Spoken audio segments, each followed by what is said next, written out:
développe beaucoup. Et voilà, l'idée de cette interview, c'est de raconter comment je travaille, qu'est-ce que c'est une doula, donner des détails pour expliquer en quoi ça consiste. D'accord. Oui. Et bien justement, c'est quoi être une doula?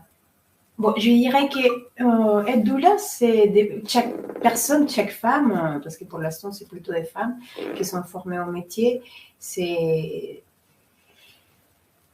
Voilà, il y a autant de doulas que de personnes, tu vois, parce que chacune, je pense qu'accompagne selon son point de vue, selon son parcours. Mais en doula, je me suis formée à l'Institut de doula de France, à Paris. L'idée de ce métier, c'est de redévelopper un accompagnement entre femmes autour de la naissance. Ça, c'est vraiment le métier des doulas. C'est le cœur du métier. C'est le cœur, voilà, tout à fait. Okay. De récupérer quelque chose qui s'avait peut-être brisé dans la dernière décennie. Et quelque chose qui s'est brisé dans la dernière décennie, c'est ça? Dans les dernières décennies, oui, dans les transmissions des femmes. C'est-à-dire qu'avant, c'était les mères, les grands-mères, les tantes, oui, les sœurs oui, qui accompagnaient les femmes dans leur maternité, c'est ça? Tout à fait. Et je pense que dans nos sociétés contemporaines, oui. Où tout le monde partit investit beaucoup la vie à l'extérieur, dans le travail, oui. Ça a obligé un peu à que les familles ne sont pas tous rapprochées. Oui. Et aussi, les gens sont occupés dans leur travail. Oui. Du coup, une maman, quand on accouche, souvent, se sont très seules pour le modèle sociétal. Oui. Et voilà, il y a cette essence de récupérer un cocon, une sororité, une reliance entre femmes, dans la transmission, déjà de parler de qu'est-ce qui se passe dans notre corps, parce que le corps, elle passe des transitions énormes, et physiques, émotionnelles, hormonelles, de tout. C'est vraiment un grand passage pour une femme accueillir la vie. Et s'accompagner dans ces périodes fortes que c'est porter un enfant, donner naissance, l'accueillir les premières années de la vie. C'est ça surtout le rôle d'une doula. Et c'est possible depuis qu'il y a déjà un projet, tu vois, même j'accompagne les couples où il n'y avait pas de bébé encore. Oui. On commence à penser à accueillir la vie. On commence à parler, à voir comment ça peut se passer, parce qu'il y a énormément de questionnements autour de la vie. Et donc, tu accompagnes aussi les couples, du coup? Ah oui. Tout à fait, merci pour ta précision. Parce qu'on parle beaucoup des femmes, mais moi, j'accompagne les familles. À la base, mon accompagnement, c'est pour accompagner les familles. Et donc, quand tu dis famille, là, du coup, tu vois, là, j'ai parlé de couple, donc pour moi, il y avait l'homme, la femme. Mais du coup, si tu dis famille, ça veut dire que s'il y a déjà un enfant, tu vas accompagner le couple, l'enfant, à la préparation d'un autre enfant à venir. Alors. Tout à fait. Ok, chaque membre. Et alors, du coup, comment t'accompagnes? Tu fais des réunions? Des réunions, des rendez-vous. Ou la famille vient chez moi, ou je vais chez la famille, c'est comme on le décide. Mais c'est un peu à la carte. En fait, il n'y a pas de mode d'accompagnement. C'est chaque famille un accompagnement unique. Des femmes solo, des papas et mamas, deux mamans. Et de plus en plus, il y a des modèles de familles différents. Oui. Écoute, je suis très ouverte et alignée dans tout ça. Et voilà, j'accompagne des familles dans différentes manières d'organiser, d'accueillir la vie. Voilà. Et voilà, les enfants sont présents, on parle des enfants. Bon, les enfants, des fois, ils vont dans leur rendez-vous. Et c'est vrai que le plus souvent, c'est des rendez-vous tête-à-tête avec la maman. D'accord. Ça, c'est la réalité, c'est le meilleur de l'accompagnement. Parce que c'est elle qui est la plus demandeuse, ou c'est parce que... est-ce que c'est parce que c'est la femme qui est la plus demandeuse de cet accompagnement qui fait que du coup tu te retrouves surtout avec la future maman, ou est-ce que c'est parce que ça fait partie de ton métier d'être plutôt quand même en accompagnement de la femme? Ça dépend plutôt de chaque histoire de famille. Ok. J'ai fait des accompagnements où les pères, ils étaient très présents. Ouais. Tous les rendez-vous, pour l'accouchement, pour les postpartum, ils étaient tout le temps là. Même pour les soins rebozo, le papa il était là en train de faire des photos. Ou d'autres choses pour, pour garder bébé. Ça dépend de chaque famille. Il y a vraiment, comme je te dis, c'est à la carte en fait. Chaque histoire de famille, c'est un accompagnement. Et je pense que c'est quelque chose de très pratique. C'est plutôt la maman qui se dégage du temps pour venir rencontrer les gens qui l'accompagnent dans son parcours de grossesse. Les pères, peut-être, pour parler du modèle classique, ou plus engagés dans le travail, ou dans autre chose à l'extérieur. Ok. Moi, pour le coup, c'est quelque chose qui est assez flou, parce que je n'ai pas expérimenté le fait d'être maman. On en a parlé toutes les deux, mais toi, tu m'as expliqué que c'est ta propre transformation en tant que maman qui t'a aussi amené à ce métier, en fait. Tout à fait. Tu peux, parce qu'eux ne savent pas. Oui, j'arrive. Oui, tout à fait.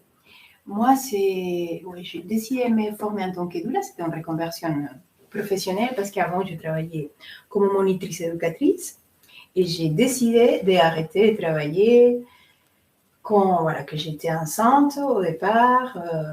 Et c'était un choix pour m'occuper de ma grossesse, pour m'occuper de mon enfant. Et j'ai vécu une dépression postpartum assez importante la première fois pour ma première fille. Et ça m'a beaucoup questionnée. Je me suis beaucoup interrogée.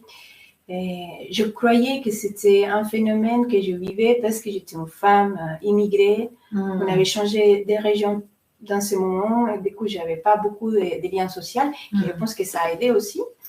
Mais voilà, pour moi, ce n'était pas très compréhensible d'avoir tout ce qu'il fallait pour être heureuse. Voilà. Une belle famille, le bébé, tout allait bien, belle maison, à la campagne, et j'étais profondément dévastée à l'intérieur de moi. J'ai vraiment rencontré mon ombre dans cette dépression postpartum, et ça m'a mis dans un chemin de recherche. Je connaissais déjà le métier de doula, et voilà, je me suis dit... Et pourquoi tu le connaissais, toi ? Bon, parce que j'étais tout le temps un peu dans des choses alternatives. La première fois que j'ai entendu parler de doula, c'était en Espagne, quand j'ai vécu en Espagne. Parce que c'est plus connu là-bas ? Ou pas forcément ? Dans ces moments-là non plus, ça venait d'Amérique latine. C'était une fille qui venait d'Argentine qui m'avait parlé de doula. D'accord, ok. Il y a 20 ans, je pense. Ok. Du coup, je connaissais déjà que ces métiers existaient. Okay. Je me suis fait accompagner pendant ma grossesse aussi pour différentes femmes. Une d'elles qui était doula, pas formée dans la même association que moi, mais voilà. Du coup, je savais que cet accompagnement existait. Et là, je me suis dit, je veux vraiment aller voir qu'est-ce que c'est possible pour accompagner cette difficulté qui, dans ce moment donné, m'a dépassée. Et c'était très fort. Et j'ai trouvé la formation de doula. Je me suis inscrite et pour moi, c'était vraiment un changement. Ça m'a ouvert un univers très vaste, non, autour du féminin. Parce que je commençais en tant que doula pour l'accompagnement de la périnatalité. Et après, il y a vraiment un univers qui s'est ouvert autour du féminin, des cercles de femmes, des échanges entre femmes, sexualité.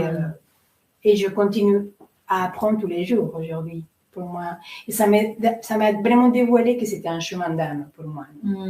Parce que je ne le savais pas en ce moment-là, mais je sais aujourd'hui, j'ai pris conscience comment ce chemin d'accompagnement de féminin, de la maternité, c'était une réparation pour mon histoire, avec ma mère, avec ma lignée, avec les femmes de mon histoire. Et voilà, pour moi, ça est devenu une révélation, un chemin d'âme. Moi, je suis au cercle du féminin et qu'il y a de l'harmonie dans l'accueil de la vie. Et pour moi, c'est une priorité, c'est clair. Les liens mère-enfant, c'est fondamental. Du coup, je pense que ça peut être une question qui peut se poser, mais c'est quoi la différence avec une sage-femme, par exemple ? Oui, tout à fait. Merci parce que c'est très important comme précision. Ici en France, La sage-femme, elle a une formation médicale. Ouais. Elle fait l'accompagnement, le suivi de la femme enceinte depuis l'aspect médical, et pas que, mais voilà, c'est ça la différence fondamentale, c'est qu'il y a l'aspect technique, médical. Moi, en tant que doula, je n'ai pas cette formation-là. Du coup, l'aspect médical, ça va être... Pourtant, tu peux accompagner quelqu'un à apprendre à respirer pour accoucher plus... Ou c'est vraiment spécifique à la sage-femme. Tu sais, j'ai en tête ces réunions où le père et la mère, les futurs parents sont ensemble et qu'ils apprennent la respiration du petit chien. C'est quelque chose que une sage-femme peut faire, ou même c'est encore autre chose?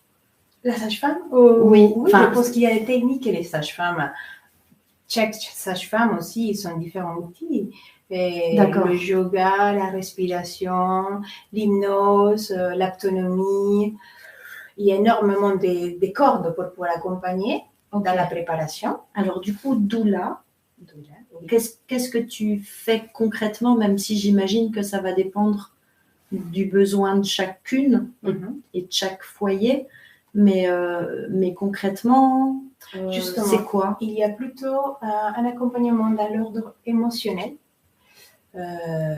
Et aussi à la transmission et la récupération. Je parle depuis comment je travaille, où je me suis alignée, c'est la récupération de la mémoire des femmes pour avoir confiance dans son corps, dans le corps des femmes. Je suis très soutenue aussi pour la tradition de mes racines, voilà, des peuples indiennes, et du coup, il y a toute une reliance à cette énergie aussi maternelle dans laquelle se soutient la vie et la communauté, la vie des foyers et la vie qui se porte dans ces corps-là, récupérer cette puissance qu'a le corps des femmes pour porter la vie. Et je suis beaucoup aussi à la revendication de la joie dans l'accueil de la vie, de la joie et même de la fête.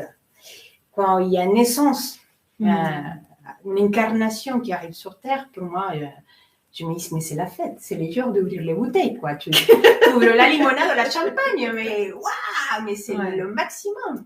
Et aussi ça, redonnant de la beauté à l'accueil de la vie, puisque c'est meilleur. Oui, y compris du coup tout ce qui va avec, tous les aspects que tu disais qui peuvent être plus difficiles à vivre pour les femmes.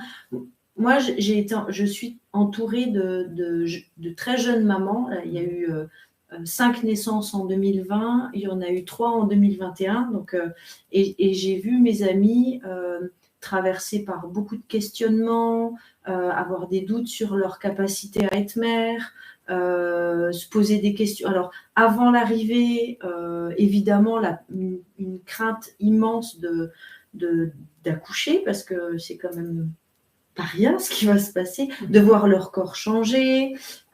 Puis une fois que le bébé est là, se poser plein de questions sur est-ce que c'est normal, il vit ça, mon enfant vit ça, est-ce que c'est normal, etc. Donc moi, j'ai vu mes amis traverser par tout ça. Et donc toi, tu accompagnes toutes ces émotions-là, toutes ces questions-là. Tout à fait. Oui. Avec des réponses, avec... Justement. Voilà. Et avec des soins énergétiques aussi, du coup? Oui, je travaille dans l'énergie aussi, tout à fait. Et justement, la base de mon accompagnement, c'est un espace de parole bienveillante, j'ai envie de dire ça comme ça. Pourquoi? Parce que je n'ai pas a priori à comment doit se passer une naissance. Une naissance, c'est l'histoire de cette âme qui a décidé de s'incarner, qui a choisi cette famille, et c'est la rencontre, pour moi, comme je dois comprendre la naissance, des 2 clans ou des 2 héritages familiaux. Il y a tout qui se passe et on ne parle pas assez. Moi, j'aime bien de dévoiler ça parce qu'on n'est pas conscient et il y a beaucoup de choses qui se passent dans l'invisible et dans l'inconscient à l'arrivée d'une vie au sein d'une famille. Voilà, du coup, on ouvre toutes ces possibilités, tous ces tiroirs. Qu'est-ce qui est en train de se passer dans les relationnels? Il y a tout qui bouge, et il y a plein de choses qu'on ne voyait pas qui se mettent tout d'un coup sur la table et qu'on ne comprend pas pourquoi. Ouais, ça émerge en fait avec Puis j'imagine que le bébé, il arrive aussi avec ses propres énergies. Et en fait, la femme, j'allais dire elle récupère, mais elle fait l'entonnoir pour qu'il y a quand même un enfant qui est en train de s'incarner en elle, avec ses énergies, avec son histoire, avec ses mémoires, avec ce qu'il est, quoi. Donc, elle doit vivre avec des choses qui lui appartiennent. Enfin, il n'y a plus que elle, en fait. Il y a aussi des énergies de quelqu'un d'autre qui arrivent. Tout à fait. Tout à fait. Et moi, plus ça va, c'est quelque chose, ça c'est des derniers temps, parce que j'apprends en même temps que je développe mon métier, mon accompagnement. Voilà. Je suis beaucoup dans l'accompagnement mettre la conscience à tout ce que c'est jeu, parce que ce n'est pas que la matière, ce n'est pas que un bébé dans sa chair qui est en train de manger, de respirer, et de se nourrir de sa mère. Oui, ça oui, bien sûr. Mais au-delà de ça, c'est quelqu'un qui est en train d'arriver dans son famille, qui va prendre une place dans son famille, dans un moment de cette famille. Et aussi qui vient faire bouger la structure je prends encore le modèle classique des pères et de la mère, mais il n'y a pas que ça. Il peut y avoir deux mamans, je ne veux pas maintenant décrire tous les modèles familiaux qu'on peut rencontrer aujourd'hui. Plusieurs parents. Mais il y a différents modèles. J'accompagne des modèles différents. Mais tous ces gens commencent à tricoter une histoire des familles. Et tout ça se met en jeu. Et il y a des blocages. Il y a des blocages dans nos existences et comment nous avons été accueillis. Comment ça s'est passé. Comment notre arrivée, est-ce que c'était un accident ou pas? Il n'y a pas de jugement à porter, mais comment on a vécu ça? Et ça vient toucher l'inconscient. Tu veux dire que pour chacun, l'arrivée de cet enfant à venir vient réveiller sa propre arrivée sur Terre. Et qui va être évidemment différente pour chacun. Et là, ça fait remonter tout ça. Et donc, toi, tu accompagnes parce que ça va se manifester dans des comportements, dans des réactions, dans des peurs ou même dans des joies. Enfin, et toi, tu vas accompagner la personne à aller regarder comment ça s'est passé pour elle. C'est ça? Est-ce que je comprends bien? Tout à fait. Comment ça s'est passé pour elle? Ou juste, poser des questions, ouvrir un espace. Parce que moi, je ne veux pas y aller tirer rien. C'est chacun où est-ce qu'il est, jusqu'à où il peut aller. Mais j'ai la conscience de tout ça qui se passe dans les puzzles. Et dans l'espace des paroles, on peut aller toucher par différents instruments. Est-ce que là, des fois, s'il y a des soucis, des peurs, comme tu dis, ou des angoisses, ou qui montent peut-être chez la femme ou chez le père, à quoi ça peut correspondre? Et mettre un peu comment ça s'est passé. Je sais quelque chose que je pose, c'est une question que je pose presque tout le temps. Comment ça s'est passé ta naissance? Et parce qu'il y a un reflet qui vient. Ça peut expliquer des choses. Et pour moi, aussi, l'invitation, c'est mettons encore et encore de la conscience. C'est une possibilité. Ce n'est pas un poids. Il faut être bien. Non. Il n'y a rien à y falloir ou à être bien. Mais si nous pouvons mettre la conscience dans l'accueil d'une vie, tout mieux. Parce qu'on peut ouvrir des portes, ouvrir des choses qui étaient peut-être bloquées pour que cette incarnation soit le meilleur accueilli sur Terre. Débloqué, tu vois? Débloqué. Il y a plein des outils que je n'ai pas envie de raconter aujourd'hui parce que c'est mon travail, tu vois, et c'est mon travail personnel, mais que je propose dans mes accompagnements. Quand il y a un blocage, quand il y a... à chaque moment. Et aussi, tu vas proposer des choses pour essayer, pour accompagner au déblocage ou à la résolution. Tout à fait. D'accord. Et du coup, est-ce que comme il n'y a pas d'aspect médical, est-ce que tu es présente le jour où le bébé arrive? Si la famille le demande, oui. Donc, tu peux être invitée dans la salle d'accouchement?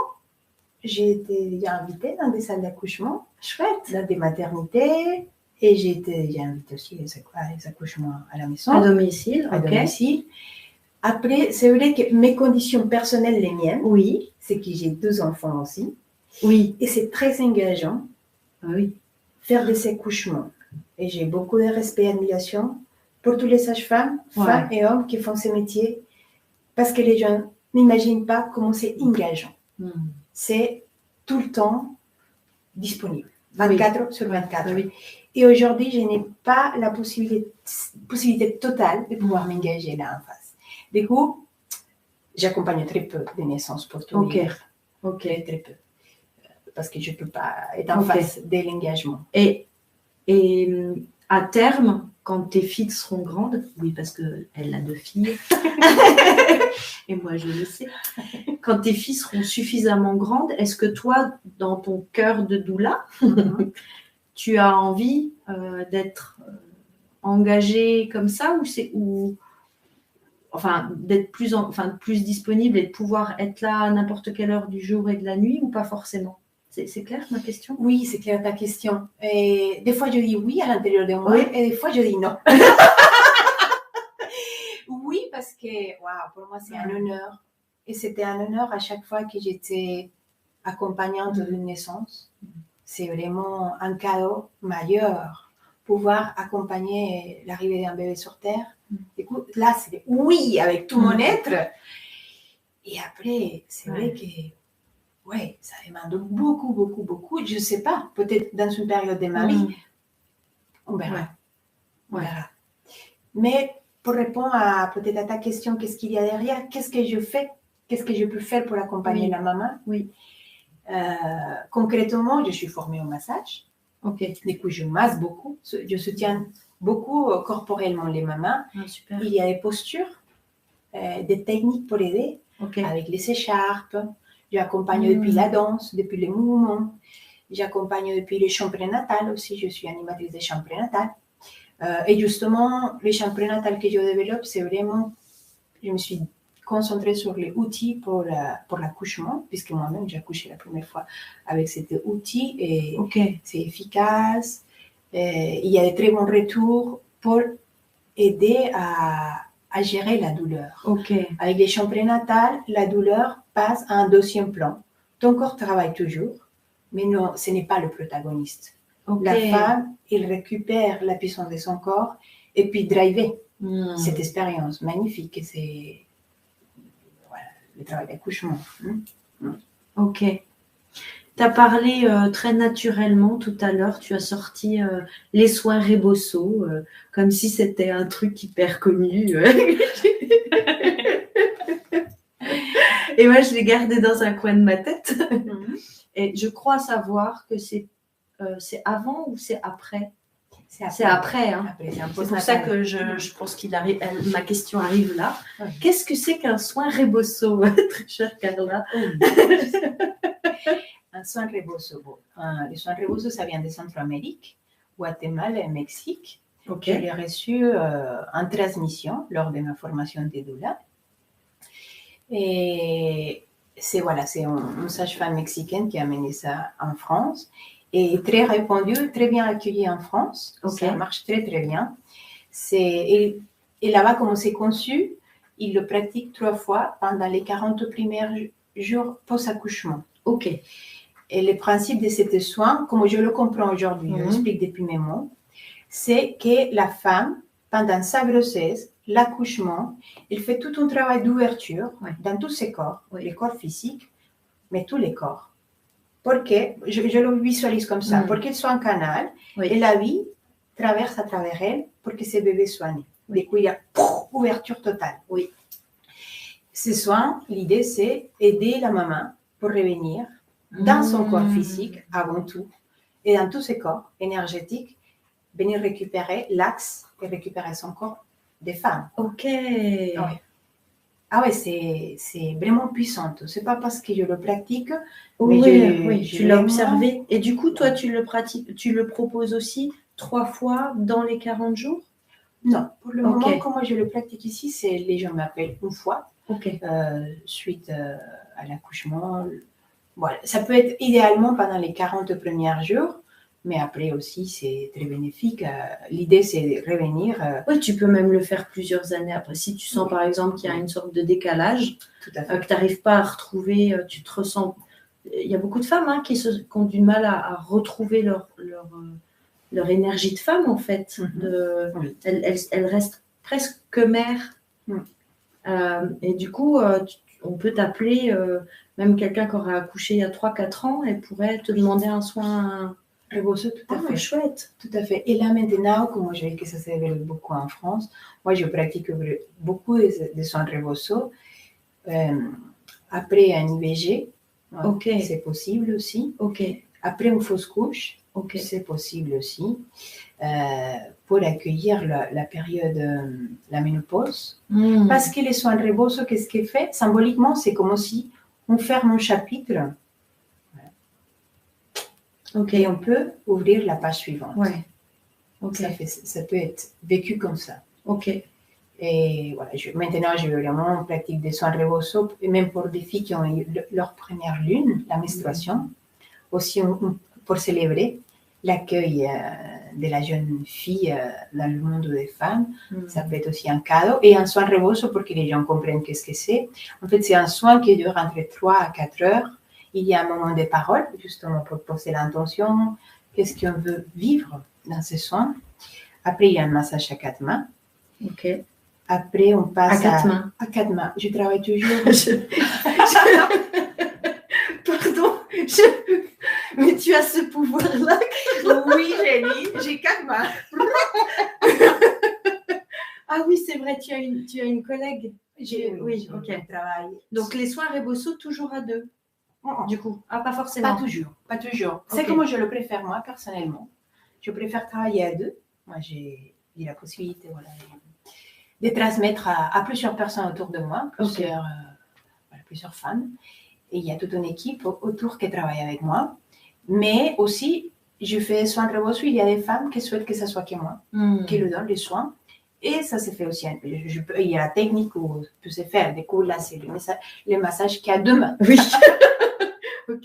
On commence par un massage. D'accord.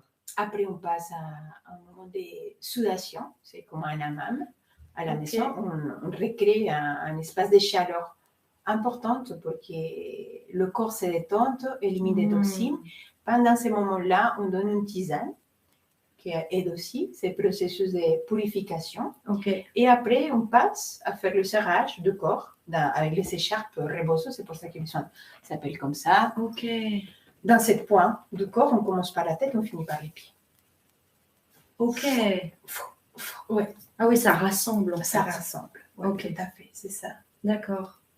Ah oui, donc ça doit être, j'allais dire, sportif pour la doula. C'est physique. C'est vraiment physique.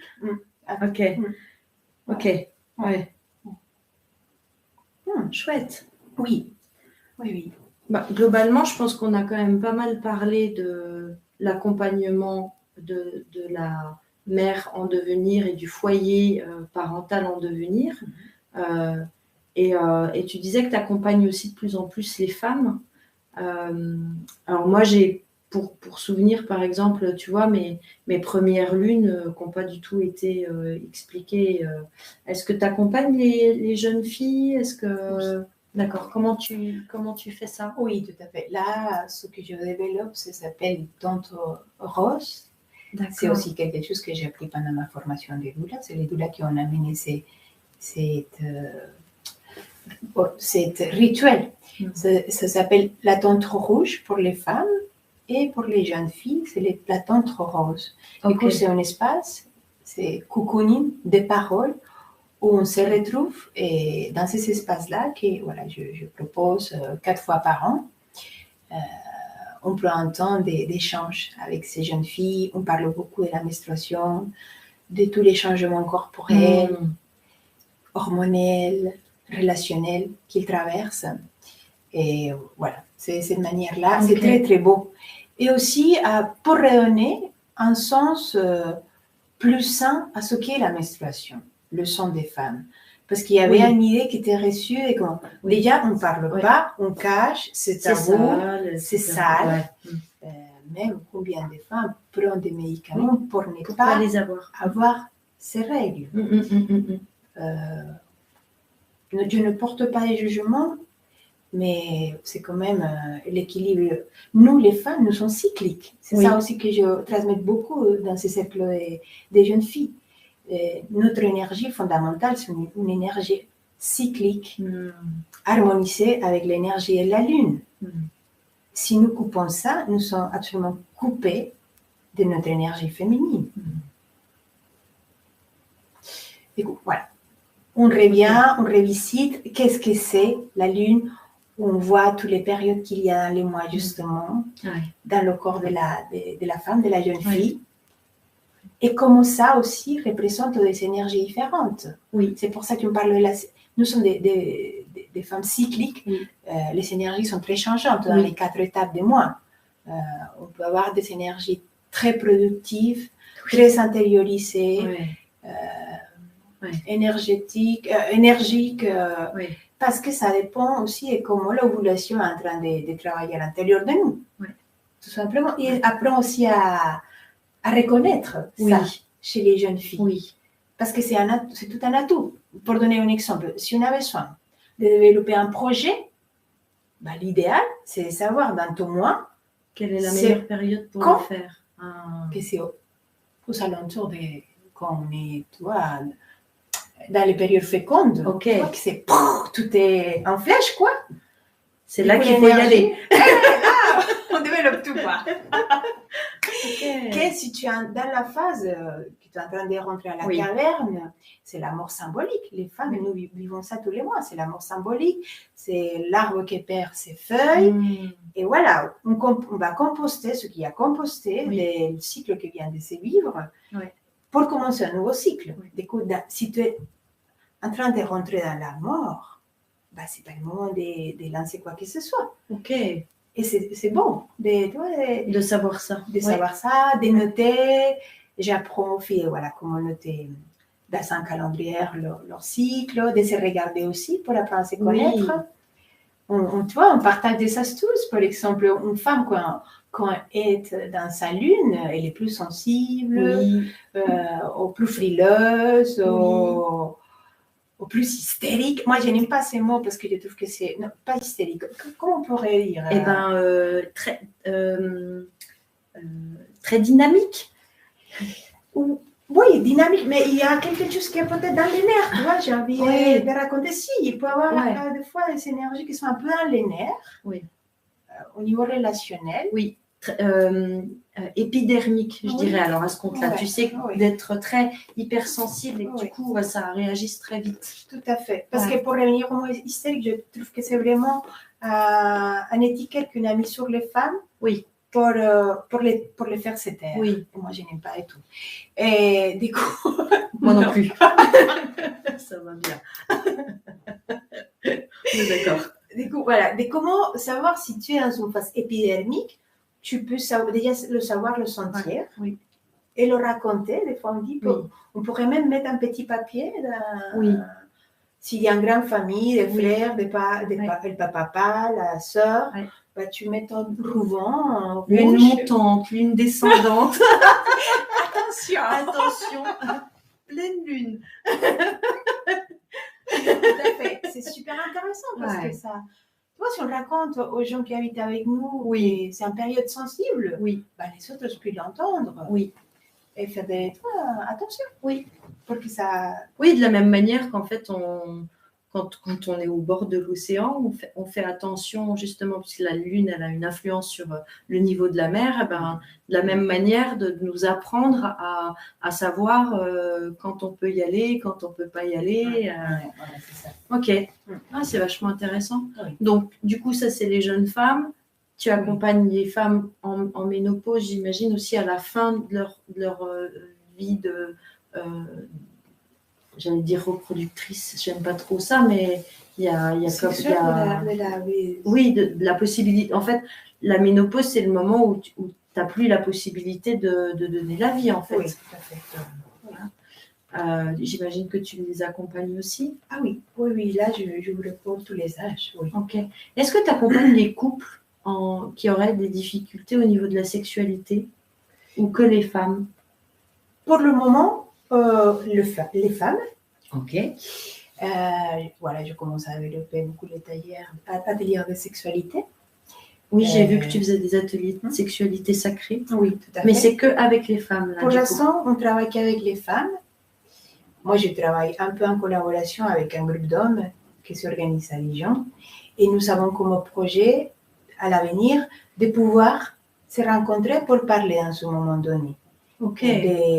Pas que de la sexualité, de relations entre hommes et femmes, tout simplement. Et la sexualité, c'est des possibilités. Mais pour le moment, ce qui m'est arrivé récemment, ça ne parle pas de la sexualité, c'est jusqu'à maintenant, j'étais fermée pour faire des soins rebozo pour les hommes. Et récemment, j'ai commencé à faire des soins rebozo pour les hommes. Super. En totale confiance, c'est comme des frères à moi. Et c'était bon. C'était bon. Pourquoi je te raconte ça? Parce que le retour de ces hommes-là, ils étaient très, très beaux. Des très beaux témoignages. Un des hommes disait, ça redonne, waouh, ça redonne la limite corporelle. Une contenance. Et voilà, si ça parle de ça, je me dis que sûrement qu'il peut avoir un effet aussi sur la sexualité, d'une manière ou d'une autre. Ben, c'est sûr. Voilà. Ok. Et juste pour parler, parce que je n'avais pas fini de développer le tantra rose avec les filles, il y a un deuxième sujet, on parle beaucoup des lunes, et le deuxième sujet qui est très important pour moi, c'est comment parler tranquillement de la sexualité avec ces jeunes filles. Élever tout ce qui est tabou autour de la sexualité et récupérer une sexualité saine. Pas investie depuis la pornographie, mais je dis ça pas parce que j'ai un jugement autour de la pornographie, à chacun de manger la salade qu'il veut. Mais non, mais je pense que ça fait beaucoup de dégâts dans nos rapports justement des relations hommes-femmes. Oui, ben, surtout à cet âge-là où ça se construit. Et donc la construction, elle se fait beaucoup pour ces jeunes à travers ces films. Et il y a ça manque d'une certaine dimension en fait. Tout à fait. Donc je comprends ce que tu veux dire. Du coup, voilà, c'est ça, c'est le travail de respect du corps de la femme, reconnaissance du corps et respect du corps et comment apprendre aussi à se protéger parce qu'avec les médias, ça va trop vite, ça va beaucoup trop vite avec l'image et comment construire des protections, des sécurités pour devenir femme dans ce monde qui est beaucoup dans les visuels, beaucoup dans les rapports de l'apparaître. Et pas se perdre dans ça, pas se perdre. Voilà. Ok. Si vous avez des questions, n'hésitez pas. Ah, coucou Jenny. Coucou Marilou. S'il y a des questions, n'hésite pas, du coup, Marilou. Sinon, je pense qu'on a quand même globalement parlé de... Est-ce que tu vois autre chose que je n'aurais pas pensé à te demander? De l'accompagnement des femmes. Oui, de qui tu es, de ce qui te semble... Tu vois, en arrivant ici, tu t'es peut-être dit, il y a vraiment quelque chose qui est vraiment important pour moi que je puisse faire passer à travers l'interview. Est-ce que tu as le sentiment d'avoir dit tout ce que tu avais besoin de dire autour de ça? La dernière chose, peut-être que c'est important à raconter, c'est que je suis très soutenue par ma culture, par la culture d'Amérique latine. Et je porte à l'intérieur de moi quelque chose qui est de l'ordre de l'importance dans ces moments-là de crise sociétale, changement de paradigme, où nous avons à faire un travail de réactualiser comment dire, nos croyances, c'est Oui. ça, nos croyances. Comment nous sommes en train de nous relationner entre nous et avec la terre. Et voilà, par ma culture, je suis très inspirée dans les peuples indiens, de la Colombie, d'Amérique du Sud, d'Amérique centrale. Et je porte ça en moi. Et je porte vraiment ça en moi. Mon travail est absolument nourri par celle-là pour réinstaurer un équilibre avec la grand-mère, la nourricière, qui est la terre-mère. Et comment restaurer des relations harmonieuses entre les humains. Voilà. Amen. Chouette. Ok. On imagine là, les gens qui vont regarder plus tard se disent tiens, j'aimerais bien rencontrer Carla. Comment ils font? Moi, je vais déjà, il y a le lien vers ton site, mais tu es sur Dijon. Est-ce que tu vas un peu partout? Est-ce que tu peux aller un peu plus loin que Dijon? Oui, je suis sur Dijon, tout à fait. Et je me déplace beaucoup. Ok. De plus en plus, voilà, le périmètre est plus raccourci. Beaucoup la Côte d'Or. Ok. Mais voilà, je vais à Tournou, dans les Morbihan, à Vézelay, à Langres. Moi, je bouge pas mal. Ok. Voilà. Ouais. Donc, pour te contacter, ton site internet aujourd'hui, essentiellement. Tout à fait. Ok. Oui, il y a mon site internet, la page Facebook. Ah oui, la page Facebook. Voilà. Il y a l'email qui est aussi dans la page. Je suis très réactive par WhatsApp. C'est l'outil que j'utilise le mieux. Ok. Dans mon téléphone. Voilà. Parce que je préfère le contact vocal. Voilà, c'est ça aussi. Ok. Et on peut donner plus d'informations. Oui. Oui. Ok, donc en gros, appelez-la. Si vous avez envie. Et si vous en sentez le besoin. Ok, chouette. Eh ben écoute. Je te remercie. Merci beaucoup, Jenny. C'était chouette. Oui. Ouais, et puis moi j'ai découvert des trucs aussi parce que je savais pas tout ça. Ouais. Et ben je vous fais plein de gros bisous et puis ben merci. Salut Marilou, je sais que c'est encore toi qui es là. Et puis coucou à tout le monde et merci beaucoup. Belle soirée à tous. Bonne soirée, merci.